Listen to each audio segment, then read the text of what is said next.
나는 30년 넘게 내분 비내과 전문의로 일해왔습니다. 그 오랜 시간 동안 수많은 환자들을 만났는데 놀랍게도 그들 대부분은 비슷한 말로 진료실 문을 두드렸습니다. 선생님, 그냥 요즘 좀 피곤한 것 같아서요. 처음엔 대수롭지 않게 여겼다고 합니다. 바쁜 일상, 쌓인 야근, 줄어든 수면 시간, 이 정도면 누구나 피곤할 수 있다고 스스로를 달랬다고 하죠. 잠을 자도 개운하지 않고 오후만 되면 눈꺼풀이 무거워지고 단 것이 계속 당기고 커피 한 잔 없이는 오전을 버티기가 어렵다고 했습니다. 그런데 이상하게도 푹 쉬고 나서도 그 피곤함이 사라지지 않는다는 겁니다. 저는 이 이야기를 들을 때마다 조용히 생각합니다. 이분은 지금 몸이 보내는 첫 번째 경고를 무시하고 있구나. 많은 사람들이 혈당, 콜레스테롤, 혈압만 신경 씁니다. 물론 중요한 수치들입니다. 하지만 제가 강조하고 싶은 건 그 수치들 자체가 사실은 모두 호르몬에 의해 조절된다는 사실입니다. 혈당이 오르내리는 것도, 혈압이 높아지는 것도, 콜레스테롤이 쌓이는 것도 그 배후에는 반드시 호르몬의 움직임이 있습니다. 그런데 사람들은 숫자만 보고 그 숫자를 움직이는 근본적인 시스템에는 좀처럼 눈길을 돌리지 않습니다. 저는 이것을 호르몬 균열이라고 부릅니다. 균열은 처음엔 눈에 보이지 않습니다. 댐에 아주 작은 금이 가기 시작하는 것처럼 몸속에서도 처음엔 거의 알아채기 어려운 변화들이 조금씩 쌓여갑니다. 피로감, 수면의 질저하, 감정 기복, 식욕의 변화. 사람들은 이 신호들을 대부분 나이 탓, 스트레스 탓으로 돌리고 넘어갑니다. 그게 바로 제가 가장 안타깝게 생각하는 부분. 특히 현대 사회에서 가장 위험한 호르몬 중 하나가 바로 코르티솔입니다. 코르티솔은 스트레스 호르몬이라고도 불리는데 본래는 우리 몸이 위기 상황에서 빠르게 대응할 수 있도록 돕는 역할을 합니다. 문제는 현대인들이 이 코르티솔을 너무 자주, 너무 오랫동안 분비시키고 있다는 점입니다. 야근이 잦은 직장인, 매일 마감에 쫓기는 사람, 수면 시간을 줄여가며 일하는 사람들, 이들의 몸속에서는 코르티솔이 쉴 틈 없이 분비됩니다. 처음에는 몸이 버팁니다. 하지만 시간이 지나면서 코르티솔 균형이 흔들리기 시작하면 혈당이 불안정해지고 수면이 깨지고 감정 조절이 어려워집니다. 심장과 혈관에도 서서히 부담이 쌓이기 시작하죠. 저는 실제로 그런 환자들을 많이 봤습니다. 처음엔 그냥 좀 피곤하다고 했던 분들이 시간이 지나 뇌졸중으로, 심혈관 질환으로, 심지어 당뇨성 케톤산증으로 응급실에 실려온 경우도 있었습니다. 그분들 모두에게는 공통점이 있었습니다. 몸이 신호를 보냈을 때 무시했다는 것이며. 한 가지 솔직하게 말씀드리고 싶은 게 있습니다. 저도 의사이기 전에 사람입니다. 바쁠 때는 몸의 신호를 무시하고 싶은 마음이 생깁니다. 조금만 더 버티면 괜찮아질 거야 라고 스스로를 설득하고 싶어지죠. 그런데 바로 그 조금만 더가 쌓이고 쌓여서 결국 회복하기 어려운 지점까지 이어지는 경우를 저는 너무나 자주 목격했습니다. 피로는 단순한 피로가 아닐 수 있습니다. 몸이 보내는 첫 번째 경고일 수 있습니다. 그 경고를 들을 수 있는 사람만이 가속 노화의 댐이 무너지기 전에 균열을 막을 수 있습니다. 저는 이 책을 통해 여러분이 그 첫 번째 신호를 결코 가볍게 넘기지 않기를 바랍니다. 몸은 언제나 먼저 말을 걸어옵니다. 우리가 귀를 기울이지 않을 뿐입니다. 진료실에서 환자들을 만나다 보면 저는 늘 같은 질문을 받습니다. 선생님, 저 딱히 많이 먹지도 않는데 왜 이렇게 살이 찌고 피곤한 건가요? 그 질문을 받을 때마다 저는 먼저 하루 식사 패턴을 여쭤봅니다. 그러면 거의 예외 없이 비슷한 대답이 돌아옵니다. 아침은 커피 한 잔으로 때우고 점심은 바빠서 빠르게 먹고 저녁은 늦게 퇴근해서 배달 음식이나 야식으로 해결한다고요. 저는 그 이야기를 들으면서 속으로 생각합니다. 이분의 몸속에서는 지금 매일 혈당 폭풍이 일어나고 있겠구나. 제가 현대인의 건강을 위협하는 가장 위험한 요인으로 주저없이 꼽는 것이 바로 혈당 스파이크입니다. 혈당 스파이크란 식사 후 혈당이 급격하게 치솟았다가 급격하게 떨어지는 현상을 말합니다. 문제는 단순히 혈당 수치 하나가 오르내리는데 그치지 않는다는 점입니다. 혈당이 급격히 올라가면 우리 몸은 이를 수습하기 위해 인슐린을 대량으로 분비합니다. 그런데 인슐린이 과도하게 분비되면 이번에는 혈당이 너무 빠르게 떨어집니다. 그러면 몸은 다시 단 것을 찾게 됩니다. 이 악순환이 반복되면서 인슐린 균형이 깨지고 그 여파로 다른 호르몬들까지 연쇄적으로 흔들리기 시작합니다. 저는 이것을 도미노에 비유하곤 합니다. 혈당 스파이크라는 첫 번째 도미노가 쓰러지면 인슐린, 코르티솔, 성장 호르몬, 성호르몬까지 차례로 무너집니다. 결국 몸 전체의 호르몬 시스템이 흔들리는 것입니다. 그렇다면 무엇이 혈당 스파이크를 유발할까요? 저는 특히 두 가지 성분을 매우 위험하게 봅니다. 바로 액상과당과 트랜스지방입니다. 액상과당은 청량음료, 과자, 가공식품, 시중에 유통되는 많은 음료에 숨어 있습니다. 이 성분이 특히 무서운 이유는 몸이 포만감을 제대로 느끼지 못하도록 만들기 때문입니다. 일반적인 음식을 먹으면 뇌가 이제 충분하다는 신호를 받습니다. 그런데 액상과당은 그 신호 체계를 교란시킵니다. 먹어도 배가 부른 느낌이 제대로 오지 않으니 자꾸 더 먹게 되는 것입니다. 트랜스 지방도 마찬가지입니다. 저는 액상과당과 트랜스 지방을 호르몬 레이더망을 뚫고 들어오는 존재라고 표현합니다. 이 두 가지는 우리 몸의 정상적인 호르몬 감지 시스템을 무력화시키면서 지방 축적을 부추기고 만성염증을 일으킵니다. 그 결과가 바로 복부 비만, 만성피로, 대사질환으로 이어지는 것입니다. 그 외에도 제가 반드시 경고하는 식습관들이 있습니다. 아침 거르기가 생각보다 훨씬 위험합니다. 많은 분들이 아침을 건너뛰면 칼로리를 줄일 수 있다고 생각하십니다. 하지만 실제로는 반대입니다. 아침을 먹지 않으면 점심 식사 후 혈당이 훨씬 더 크게 치솟습니다. 오전 내내 공복 상태였던 몸이 점심 식사에 과민 반응을 하기 때문입니다. 결국 아침을 걸은 것이 오히려 하루 전체의 혈당 불안정을 심화시키는 역효과를 낳습니다. 야식도 마찬가지입니다. 밤늦게 음식을 먹으면 소화와 혈당 조절 모두 최악의 조건에서 이루어집니다. 낮에는 인슐린 감수성이 높아서 혈당을 비교적 잘 처리할 수 있지만 밤에는 그 기능이 현저히 떨어집니다. 같은 양을 먹어도 밤에 먹으면 혈당 스파이크가 훨씬 심하게 나타납니다. 그리고 그 상태로 잠자리에 들면 수면의 질까지 떨어지게 됩니다. 폭식 역시 빼놓을 수 없습니다. 바쁜 현대인들은 식사 시간을 충분히 확보하지 못해서 짧은 시간에 많은 양을 급하게 먹는 경우가 많습니다. 이렇게 빠르게 많은 양을 섭취하면 혈당이 한꺼번에 치솟으면서 인슐린 분비를 폭발적으로 자극합니다. 천천히 씹어 먹는 것만으로도 혈당 스파이크를 상당 부분 줄일 수 있다는 사실을 기억해 주시기 바랍니다. 제가 진료실에서 특히 걱정스럽게 보는 건 요즘 2030세대의 식습관입니다. 아침은 커피 한 잔, 점심은 편의점 도시락이나 패스트푸드, 그리고 밤늦게 치킨이나라면 이 패턴이 일상이 된 분들의 몸속에서는 매일 혈당 스파이크가 반복되고 있습니다. 아직 젊고 증상이 없다고 해서 안심할 수 없습니다. 몸속에서는 이미 서서히 균열이 시작되고 있을 수 있기 때문입니다.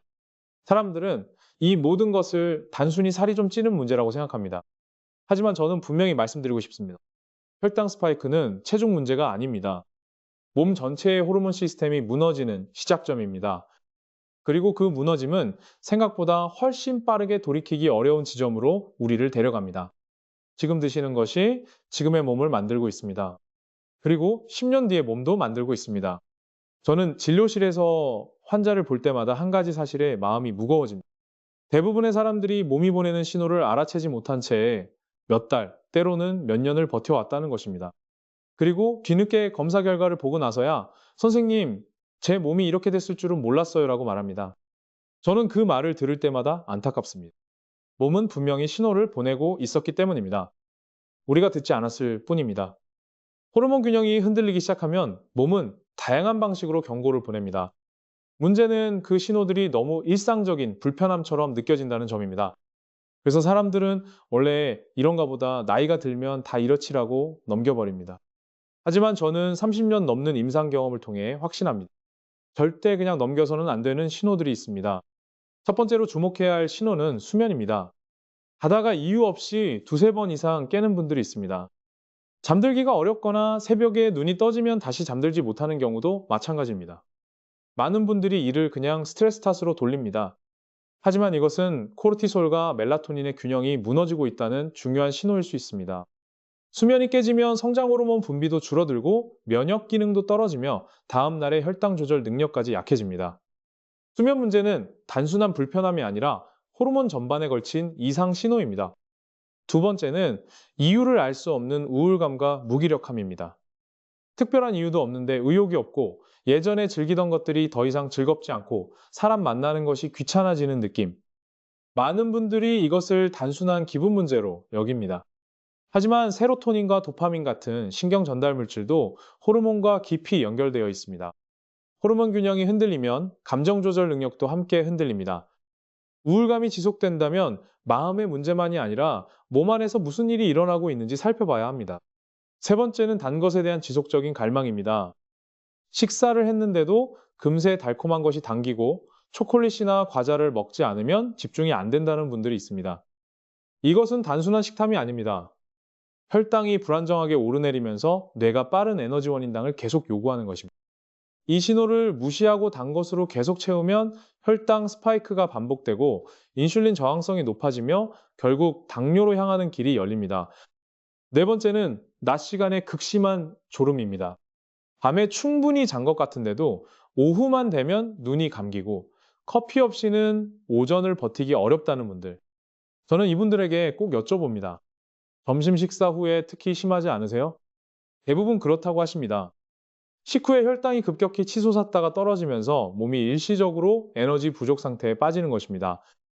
이것이 반복되면 부신 기능에도 부담이 쌓이고 만성 피로로 이어질 수 있습니다.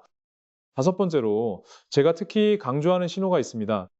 뱃살은 늘어나는데 팔다리는 가늘어지는 체형의 변화입니다.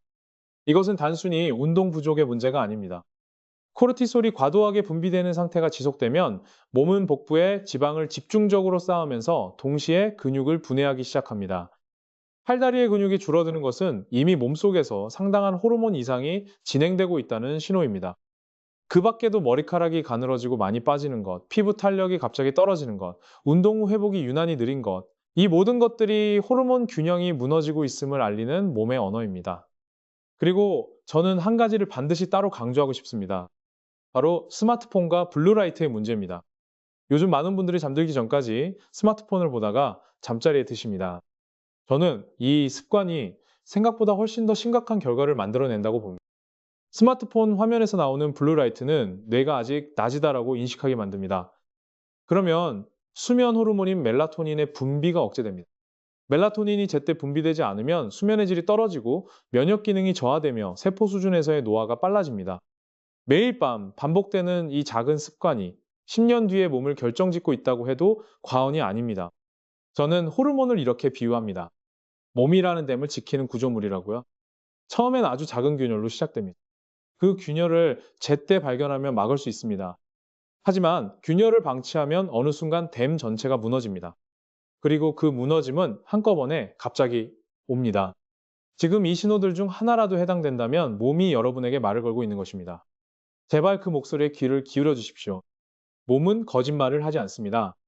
저는 진료실에서 종종 이런 질문을 받습니다. 선생님, 호르몬 수치가 이상하면 약을 먹어야 하는 거 아닌가요? 그 질문을 받을 때마다 저는 잠시 멈추고 이렇게 대답합니다. 약이 필요한 경우도 분명히 있습니다. 하지만 대부분의 호르몬 질환은 생활 습관병입니다. 약보다 먼저 바꿔야 할 것이 있습니다. 처음에는 이 말을 선뜻 받아들이지 못하는 분들이 많습니다. 약을 먹으면 빠르게 해결될 것 같은데 굳이 힘든 생활 습관을 바꿔야 하냐고 반문하시는 분들도 있습니다. 저는 그런 분들에게 이렇게 말씀드립니다. 약은 무너진 댐을 임시로 막아주는 역할을 합니다. 하지만 댐의 균열이 생긴 근본적인 원인을 해결하지 않으면 결국 다시 무너집니다. 호르몬도 마찬가지입니다. 생활 습관을 바꾸지 않고 약에만 의존하면 근본적인 회복은 기대하기 어렵습니다. 그렇다면 호르몬을 살리는 생활 습관이란 구체적으로 무엇일까요? 저는 진료 현장에서 수십 년간 쌓아온 경험을 바탕으로 가장 효과적이라고 확신하는 방법들을 말씀드리겠습니다. 첫 번째는 식사 순서를 바꾸는 것입니다.